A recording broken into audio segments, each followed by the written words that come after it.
Well, needless to say, that didn't quite go how we hoped it would. Welcome back to the From a Rumble Seat Roundtable. As with always, we're going to be answering your questions you submit. My name is Joey Weaver. I'm the site manager from the Rumble Seat, joined once again by a lovely crew.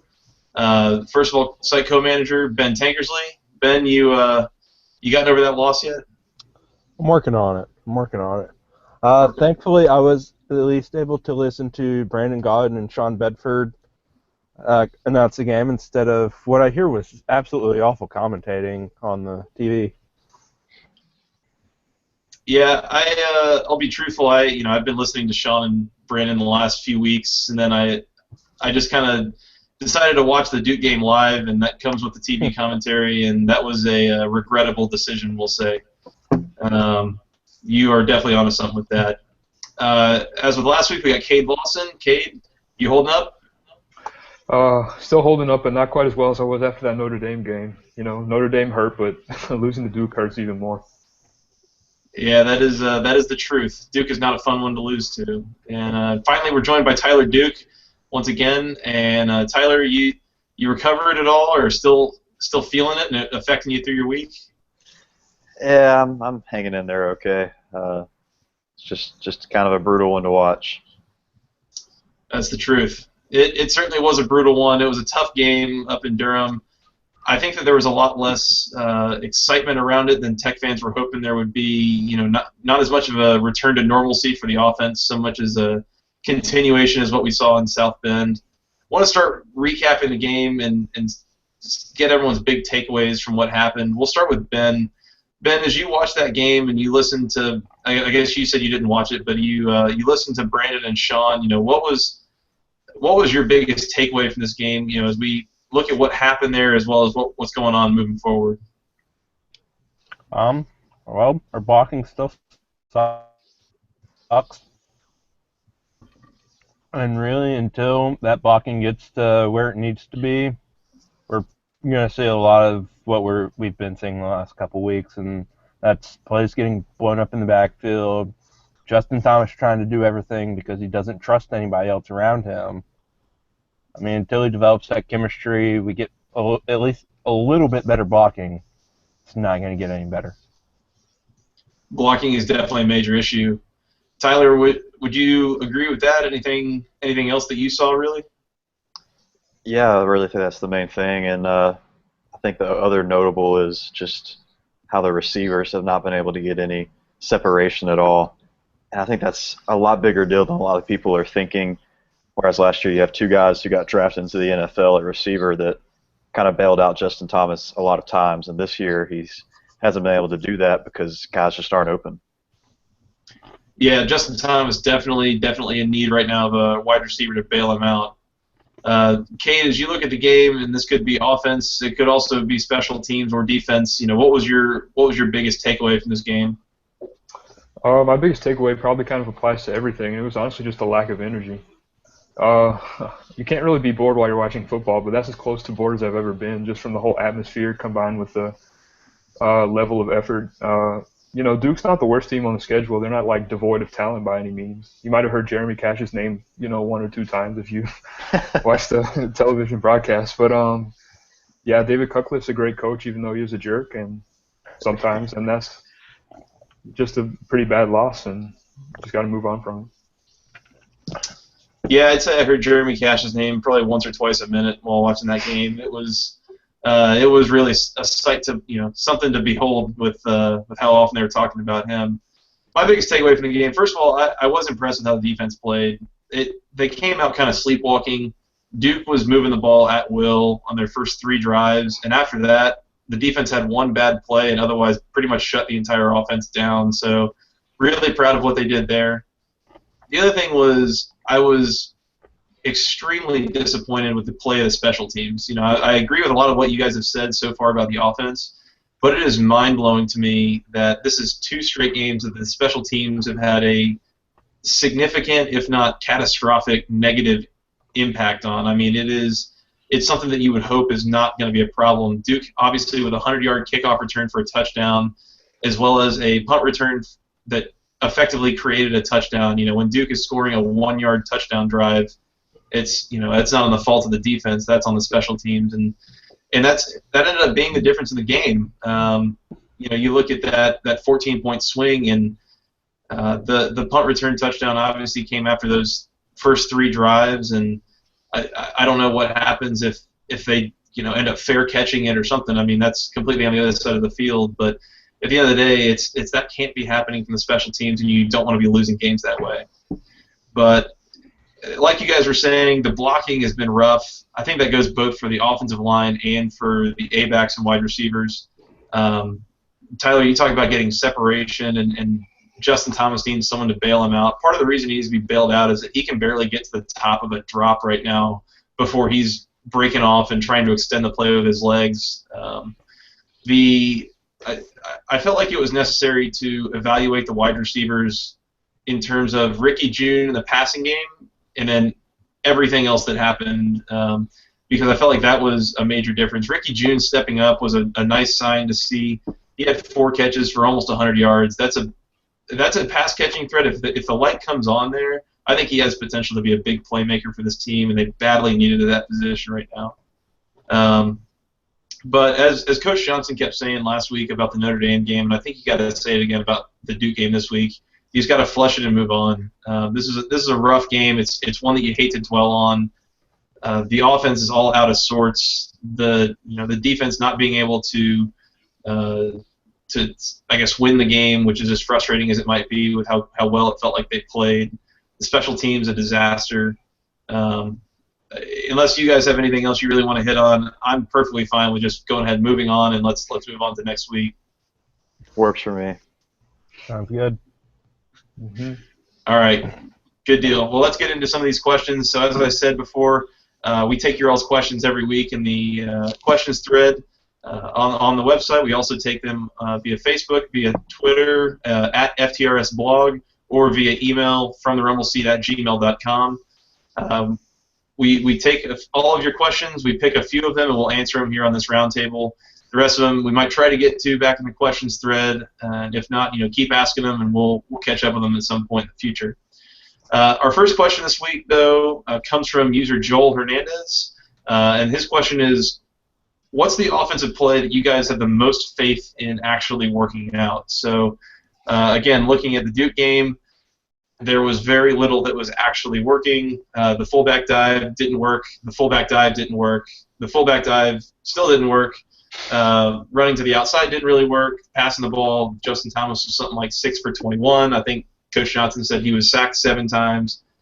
A lot of struggles. Cade, we'll start with you on this one. What was the play that, in the Duke game or even moving forward, what's the play that you think this offense should be relying on to really get some production out? Probably just to get some production. I wish they could rely on the dive, just since that's such a huge integral part of the offense, but obviously that didn't work too well in the Duke game. So, I mean, in terms of a certain play, I don't know that I have a certain play, but just whatever gets Justin Thomas the ball in space. Because when you can get him the ball anytime, he's going to try to do his best to make a play, but when you can actually get it to him in space, that's when he needs to really get it. So I think it goes back to all the blocking and everything that's been going wrong for the past 2 games. Yeah, for sure. Obviously, Justin Thomas still the biggest playmaker on this team. You got to get him the ball in space where he can do something with it, whether that's in the rushing or the passing game. Tyler, as you look at this offense, what's the biggest thing you see working right now that you think they should keep going back to? I mean, the only play that I've seen any success in at a okay amount of time is the rocket toss, and that's really probably only because it requires the least blocking from linemen because it's on the perimeter. Because, I mean, the fullback dive, Scove has nowhere to go. The basic triple options been, contained very well. Passing's not working well. Maybe they should start running like a QB draw off of when Thomas goes back, because the linemen have been so good at letting people go behind them. They can push them out to the outside, and Thomas can go up the middle or something. Yeah, run like a screen pass or something that requires minimal blocking. I got you. Yeah, for what it's worth, I agree. The rocket toss seemed to be the one play in the rushing game that was really working on Saturday. Ben, as you look at this offense, do you think that they need to go back to this rocket toss, or would you rather see them work out some stuff more between the tackles? What are you what are you leaning on right now as the offensive coordinator if it's up to you to call some plays?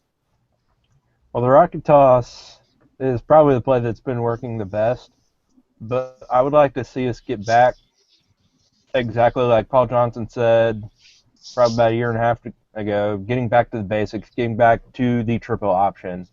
I want to see us get better at perimeter blocking and blocking up front so we can actually run the triple option effectively.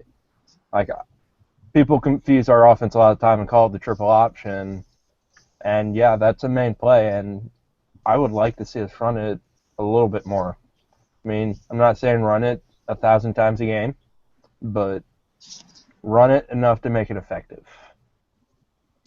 Yep, I would agree. I mean, if you get that play working, I mean, the rest of the offense kind of falls in line behind it.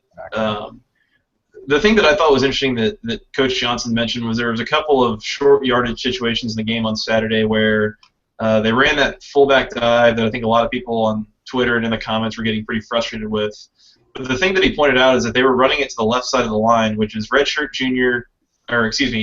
senior Brian Chamberlain, redshirt senior Trey Braun, redshirt junior Freddie Burton from left tackle, left guard, and center, and said somehow you give a fifth year senior B-back and scove the ball behind two fifth-year seniors and a fourth-year junior, and still it was getting blown up because the guys who have been doing this forever couldn't figure out who to block. And he talked about how almost it seems like the team is like outsmarting itself. You know, they're trying. Each of them is individually trying to figure out what the defense is going to do to trick them, and so it ends up in people just not getting blocked, which is the most frustrating and infuriating thing to think about. And it really goes back to that message of just do your job. So I think if you can get some of the fullback dive stuff working as well as stuff to the outside consistently, I mean, that's brilliance right there. Offensive play calling brilliance of get the inside stuff working, get the outside stuff working, also get the passing stuff working, and then they'll be a pretty good offense again. So it is frustrating. What we've gotten so used to in the Paul Johnson era is seeing such good offenses, and it's just not happening right now. So we'll see if they can pull it together against North Carolina, and we'll talk about that in a little bit. But certainly a good opportunity. Anyone else have anything they wanted to hit on there before we move on? All right. Cool. We'll move on. So the next question comes from one of our own. It's Atlanta's original team.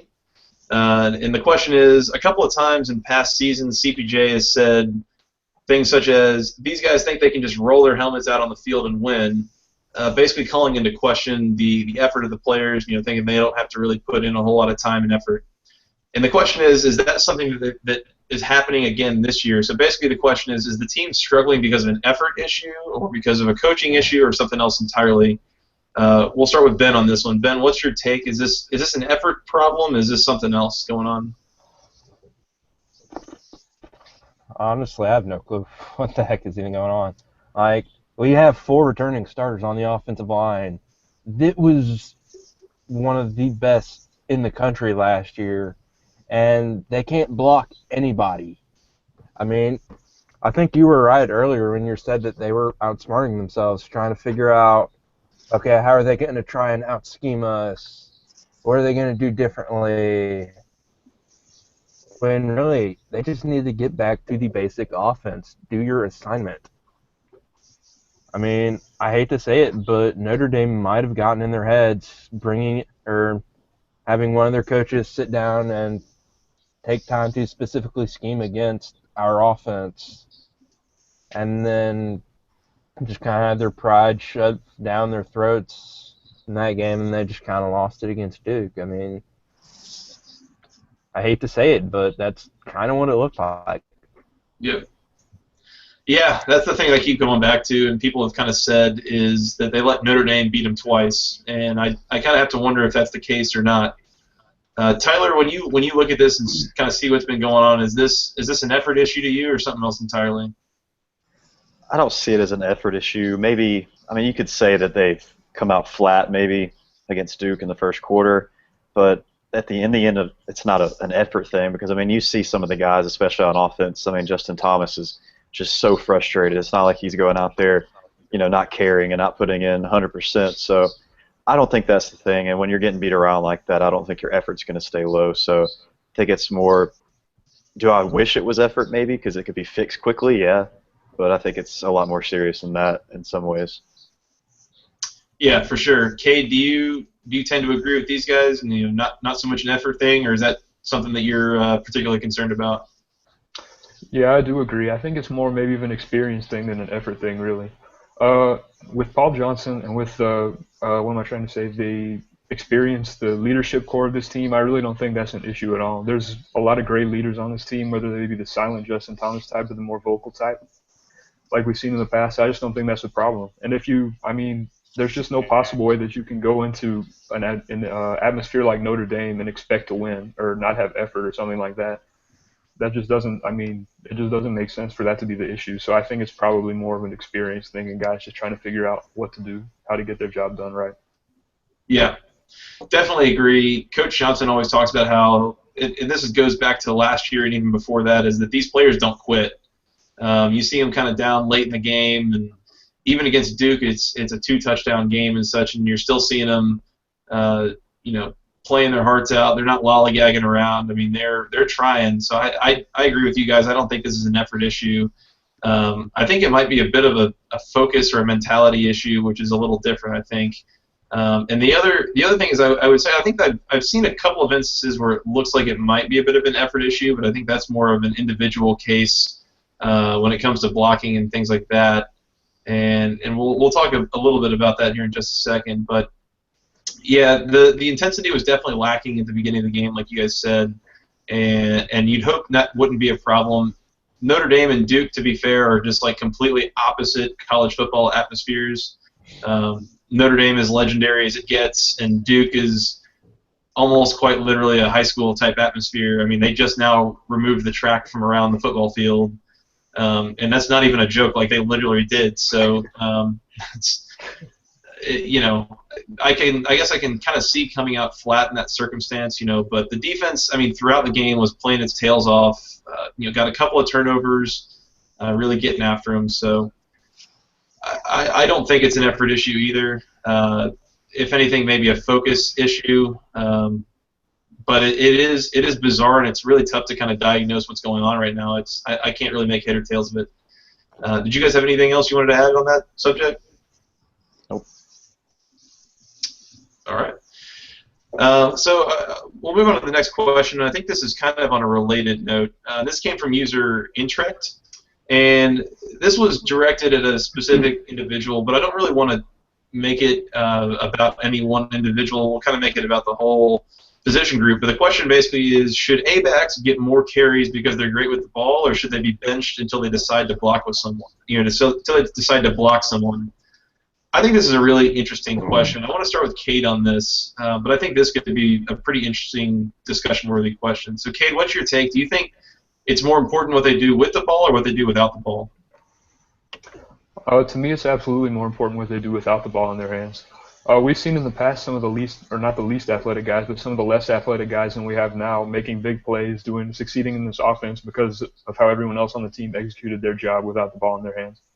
So I absolutely agree the guys we have right now are more athletic, but until those guys are athletic to the point that they can fly over linebackers that are right in front of them, it's not going to make a difference because if the blocks aren't down, they can't run anywhere. Tyler, do you tend to agree that players should probably be blocking before they're getting a chance to get the ball in their hands? Yeah, absolutely. The A-back block on the outside is really one of the most important when you're trying to run the basic triple option, and they're just not, getting those blocks right now. And I look back and it's tough to lose Dennis Andrews because that's a guy we could have definitely relied on to get those blocks on the outside. And there's just not. I don't think there's really one A-back right now that I'm, confident in getting that block. When I'm looking back at it, I have to watch more film, but there's not any guy that I'm like, as long as he's on the outside, I'm confident we can run that way. Yeah, I agree. I'm not sure that there's any one instance I saw in the game on Saturday where I saw an A-back block somebody and I thought, man, that was a great block. For whatever reason, that entire position group is just not really happening right now. Ben, what's your take? Do you feel like it's more important what they're doing in the blocking game or with the ball? It's got to be the blocking. I mean, the way I've always understood it, A-backs don't get on the field until they learn how to block. That's the reason why Robbie Got High was so good, was because he wasn't big, he wasn't fast, but he would block the heck out of you. Well, and I think that was kind of ironic because he would do that, and then that was one of his biggest struggles in the running game, was that he was practically the only A-back who could block on that team, and so either he was blocking or nobody was, in the A-backs, and that creates some difficult situations when an A-back's got the ball. Mm-hmm. I think it's a tough situation because if you look at it, you can look at it two ways, right? So first of all, it's important that the A-backs are blocking. Like Tyler said, that's one of the most important blocks that happens on the entire field when plays are going to the perimeter.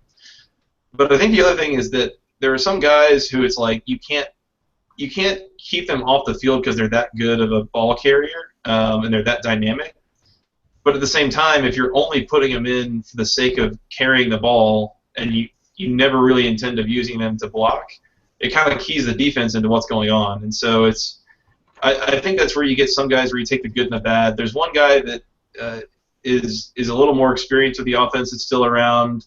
Very easy to figure out who I'm talking about, but I'm not going to name names, who is a known very good ball carrier, a known not so great blocker.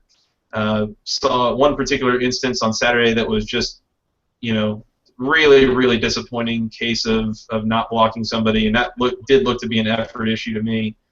But at the same time, I mean, you want his ball carrying skills, and so you kind of maybe put up with some of that stuff a little more than you would with other players. And so it's a difficult situation. There's a lot of youth at that position too right now, so you got guys that are still learning what they're supposed to do and getting used to it all. I think that was honestly a major benefit of having all those seniors last year around with Smelter and Waller as well. So does anyone have any ideas, any particular players that they really like what they've seen, maybe not in the Duke game, but so far this year in the blocking department? The only guy that's really stood out to me has been Clinton Lynch, and even then, he's not the best blocker out there. Honestly, I wish we could get away with doing what I'm currently doing in NCAA 14, and that's line up my backup offensive lineman at fullback and run it down their throats. But I don't think that'll work out quite as well. Yeah, I'd say, the only guy that's looked as explosive enough for me to even excuse some poor blocking at times is Quay Searcy, but so that's the one guy that no matter what, he needs to have the ball in his hands, quite a few times a game. But some of the other guys just, with their role, they have to block well. They're just not good enough with the ball to not be able to block, which is one of their, main duties in that position. Mm-hmm. Cade, you got anybody you got faith in right now, or are you just kind of throwing your hands up at the moment? Yeah, I'm actually kind of on the same page with both Ben and Tyler. In terms of good blocking, I think it's definitely Clinton Lynch and not much of anybody else. He's obviously not the most maybe explosive ball carrier or anything, but if he's getting the job done on the perimeter, that's really what you want from him. And then definitely Quay Searcy. He's amazing. He's an amazing player. Anytime you can get a guy to convert from wide receiver to A-back and then kind of produce at both of those roles, then that's something that can really benefit your team. Yeah, Searcy's an outstanding athlete. You're absolutely right. The other guy that I want to bring up that has done some, is an okay blocker so far from what we've seen is Isaiah Willis, the former walk-on. I thought there was kind of an ironic and funny situation on Saturday that happened where there was another player who missed a block. It resulted in the play getting blown up, and something that people were pointing out as well, the guy missed the block, and then Willis ran straight past him to get his guy, and if Willis had only chipped him, maybe the play doesn't get blown up, and it's like, so do you want Willis to catch that block, or do you want him to take the coach's message to heart and only do his job? Because you're kind of caught between a rock and a hard place of do you clean up for everyone else's mess, or do you let their mistakes come back on them, type of thing. And it's I think it's a tough position. I think the whole offense is in a tough position right now, and they're really hurting for some A-back experience. And I think Ben, you mentioned Dennis Andrews. That's probably a pretty devastating loss at this point in the blocking department. Cannot replace what he was able to do on that team last year. You really wish you had him. What's that? I think that was Tyler that said that. Was it Tyler? Okay. You guys are both in dark rooms. I get you confused sometimes. We look fairly similar, so I mean. Yeah, right. Yeah, I think it's the beard going on. Cade, make sure you don't grow a beard. You'll confuse me. I know. All right. Joe, want to add anything else on that topic? Sweet. We'll keep moving right along. All right. We're only going to have 4 questions tonight. We've had 5 recently. We're going to maybe try and trim down the time a little bit. But our last question comes from user Uncivil Engineer. I'm sure he's a riot at parties. The final question is, with the injuries and inexperience showing, what games do we have left that we could count as a win, and which could go either way, and which look like a fairly certain loss? So looking down the rest of the stretch of the season, you got 8 games left. Do any of them look like a fairly certain win, a fairly certain loss, or kind of a toss-up to you guys? And we'll start with Cade on this one. Cade, as you look at the schedule, what do you predict moving forward? I'm really a big believer that, especially in the ACC and everything, and this late or sort of towards the middle of the season, after you got your easy games out of the way, there's nothing that you can really take for granted. Before the season, through college football, these upsets and everything happen all the time. You can't realistically say we're going to win this game for any game, really. You can ask any team Northwestern really is playing this year, and you can even ask probably the Georgia Tech fans from the beginning of the season for the Duke loss. So, yeah, but that also goes both ways in terms of guaranteed losses. So I don't think there's any team that we can't beat either. I've said it before, and I'm going to stick to my guns here. I don't know that Duke won that game so much as Georgia Tech lost it. So I don't know how much faith I have in Duke down the stretch, but yeah, I would tend to agree. Ben, what's your thought moving forward as you look at the schedule? Expected wins, losses, toss-ups. What do you got? I'm actually looking at the schedule right now. Right now, I would say there are 2 games on the schedule that I think, without a doubt, we will win. Those are Pittsburgh, who lost James Conner for the season, is having quarterback issues, first-year head coach, and then the other one is Virginia. No explanation necessary. In terms of toss-ups, I would say this week's definitely a toss-up. Virginia Tech and Miami are both toss-ups. And then the rest of them, Clemson, Florida State, Georgia, I have trouble seeing us winning those. Gotcha. Yeah, and the thing you got to remember about Virginia is that game is being played in Charlottesville, which is a bit of a Bermuda Triangle for Georgia Tech historically. Tyler, I think we'll be fine. What's that? Even so, I think we'll be fine.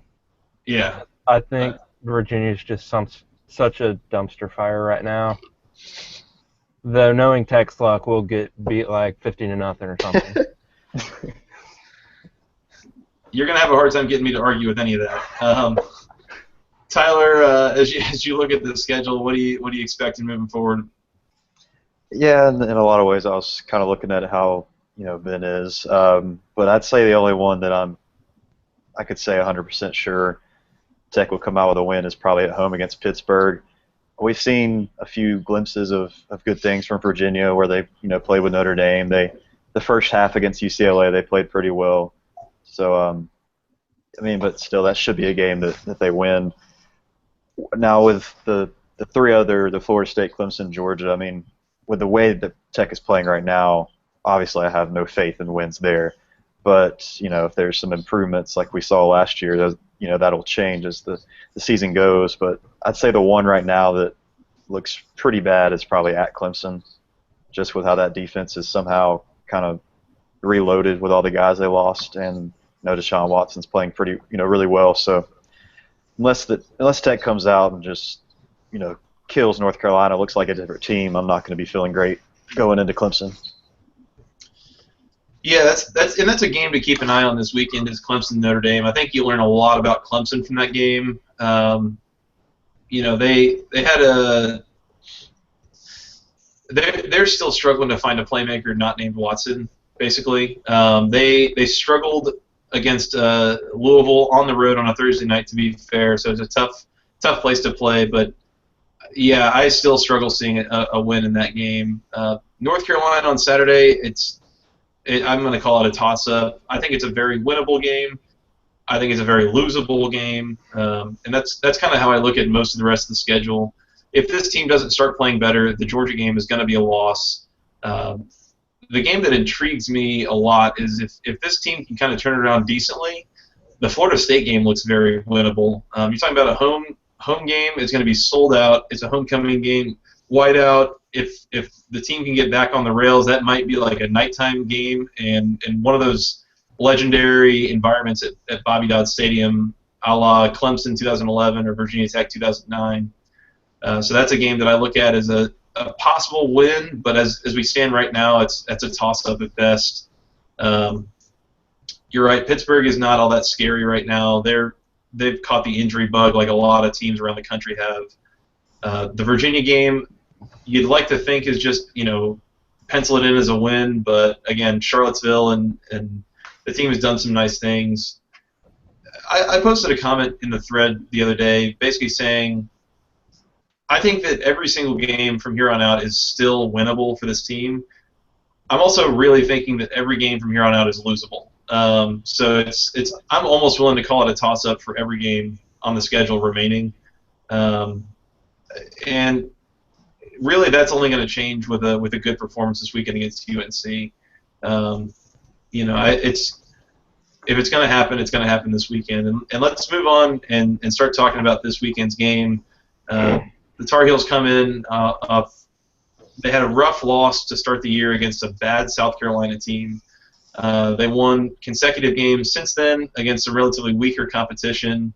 As you guys look at this game, what are we expecting from this team? It seems to be the same old North Carolina that we know, high-powered offense, really questionable, shaky defense, and might be set up for a good old Georgia Tech North Carolina shootout that we've seen over the last few years. But let's start with Ben on this one. Ben, when you look at this game, are you hopeful? Are you worried? Are you just kind of not concerned? Just not even worrying yourself with it. What are you expecting from this weekend? I'm definitely concerned, just because the last 2 weeks have shown me why I should be concerned. But I am hopeful. I was looking at some stats. Currently, UNC's defense is giving up 142.7 rushing yards per game, compared to Georgia Tech, who is averaging 326 rushing yards per game.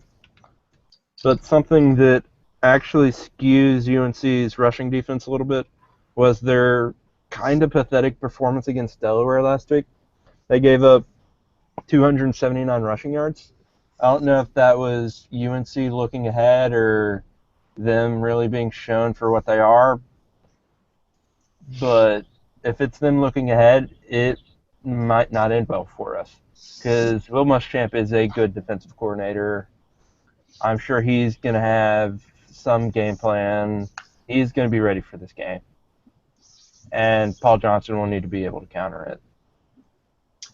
Yeah, not sure if you guys got a chance to watch the game last week against Delaware or not, but that defensive front for North Carolina really got pushed around a lot in that game, which is kind of encouraging for me as a Georgia Tech fan. Probably should be discouraging for a lot of Tar Heel fans that they were getting pushed around by an FCS team up front. And so you're right. I mean, that was a pretty questionable performance.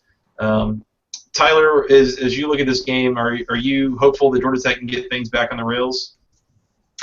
Yeah, I'm definitely hopeful. I mean, I expected it last week, but North Carolina's defense is nowhere near as good as Duke's is. I also don't expect it to be as explosive, high offense of a game as it was last season. I think Georgia Tech's defense is, way better than it was at this point last year, and I don't think North Carolina's is quite as bad. an interesting thing is last week Williams went out with an injury, I'm pretty sure, and his replacement Mitch Trubisky had a record-breaking game in terms of efficiency for North Carolina, which I think is kind of interesting because Williams definitely has some problems turning over the ball, and I wouldn't be shocked at all if Tech could force a few interceptions. I almost feel like in some ways they would maybe be better with the more conservative game manager of quarterback in Trubisky than Williams. Yeah, and they got the wide receiver still, Ryan Switzer, who was their leading receiver last year, and I think had something like 20% of his yards in the season in that game against Georgia Tech. He is all sorts of slippery and quick and just a handful to keep track of on the field for the defense. I think one of the interesting things about this defense as compared to that of Duke is or even Notre Dame, is where Notre Dame had Jalen Smith, big-time playmaker. Duke had Jeremy Cash, big-time playmaker. This North Carolina team is really lacking like a star playmaker. Cade, when you look at this defense from North Carolina that's been pretty questionable at times so far, are you hopeful that this is the opportunity for Georgia Tech to kind of turn things around? Absolutely. I don't think obviously last year gives you a lot of hope. I think the final score of that was like 55-48 or something, even though Georgia Tech lost at the last second. But North Carolina fired their defensive coordinator, brought in Gene Chizik from unemployment, previously Auburn. And so I look back and he's actually never, as a head coach, at least in this spans 2 years at Iowa State and 4 years at Auburn, he's never faced a team with any option offense comparable to Georgia Tech's. The closest he's gotten was Oregon in the championship that Auburn won, where they had their little zone read thing they do. But that's not even close. So I don't know what experience he has, what preparation he's done. But I think that Larry Fedora has left everything kind of in his control. So it's going to be up to him. And then on the offensive side, I think Tyler was absolutely right, because at this point we don't even know if we're going to get to see Mitch Trubisky or Marquise Williams. I actually went over to the North Carolina SB Nation site just an hour or two ago, and they didn't have a clue either. They were talking about how this is a completely different Marquise Williams than we saw last year. And I think that might work to our advantage too, because we had so much trouble containing especially dual threat quarterbacks like Jacoby Brissett from NC State and Marquise Williams especially. So I think if we can get more of a pocket passer like Trubisky, that would work to our advantage really well. Yeah, I thought I remembered reading that Williams was actually benched last week in favor of Trubisky, and yet they came out and said that it wasn't a quarterback controversy and Williams was going to be back in there this week. But like you guys are saying, there's obviously some question, and we're not really sure what we're going to see from North Carolina's offense next week.